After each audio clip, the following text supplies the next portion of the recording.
जय श्री राम, जय कुंडली माता। मंत्र विधि से कुंडली जागरण। देखो भाई, ये कुंडली में असीम शक्ति है।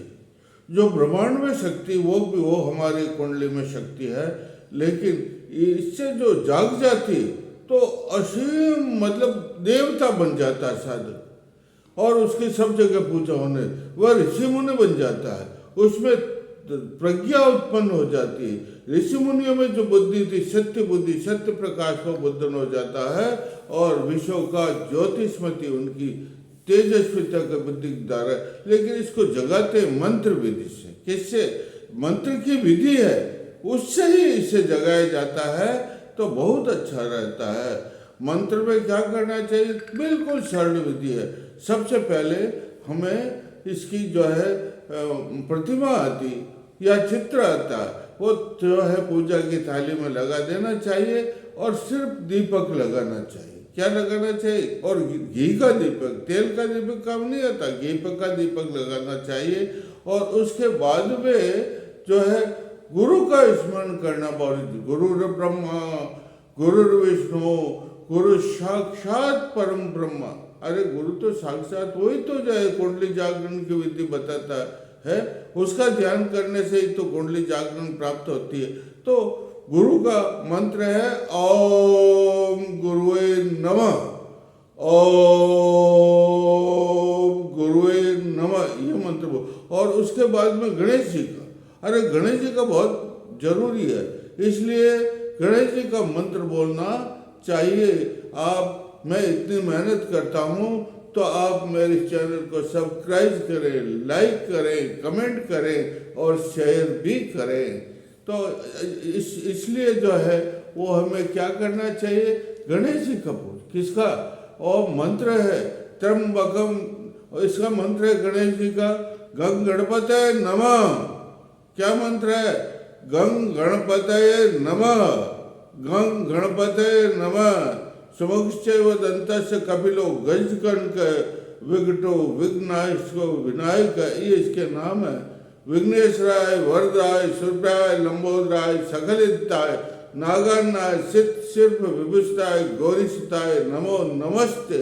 और फिर ये मंत्र जपो, गंग गणपतये नमः, गंग गणपतये नमः, ये हो गया। और उसके बाद में भैया संकल्प करना पड़ता है। संकल्प का मतलब हाथ में जल लो, और जल लेकर के अपना नाम बोलो, अपने पिता का नाम, गोत्र का नाम, समय शुद्ध समय हो, योग समय हो, सिद्ध समय, और फिर कहो कि मैं जो है कुंडली जागरण करना चाहता हूँ, कर रहा हूँ, इसलिए सिद्धि प्रदान हो, और जल को छोड़ दे। और उसके बाद में माता के जो आपने चित्र लगाया नहीं, उसके ऊपर पंचोपचार पूजन करें। किसका? पंचोपचार का मतलब 5 चीजें। कितनी चीजें? लम गंधम पृथ्व्यात्मक समर्पयामी, इसका मानसिक जप है। अगर आपके पास चीजें नहीं है तो बोल दीजिए, वो मानसिक जप सबसे श्रेष्ठ होता है। वस्तुएं हो तो चढ़ा दीजिए, नहीं तो क्या करना? मानसिक मन में बोलना है लम पृथ्व्यात्मक गंधम समर्पयामी, और उसके बाद में बोलना हम आकाशात्मक पुष्पम समर्पयामी, और उसके बाद में बोला यम वायुआत्मक धूपम समर्पयामी। उसके बाद बोलना रम है, रम वैनात्मक दीपम दर्शयामी, और उसके बाद बोलना वम, और उसका मतलब बोलना है सर्व नैवेद्यम नैवेद्य जानते हो, खोने की चीजें हैं, नैवेद्यम समर्पयामी। और उसके बाद में सर्वोच्चारम अमृतात्मक समर्पयामी, और सर्व तांबूलादि सर्वोच्चारण समर्पित, ये इसकी विधि है। माता कुंडली को इतनी चीजें जनन।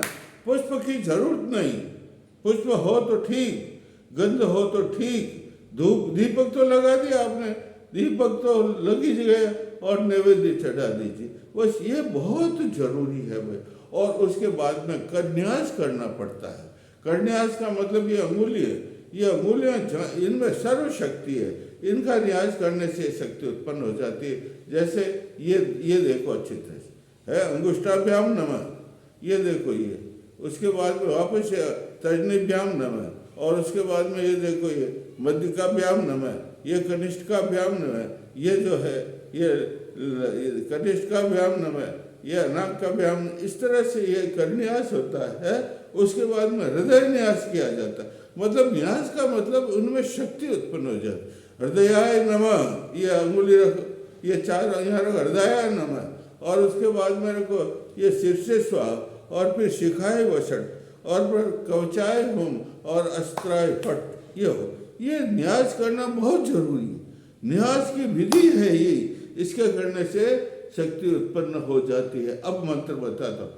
मंत्र बोलना, क्या बोलना, इसके बाद में अब आपको मंत्र जपना 5000।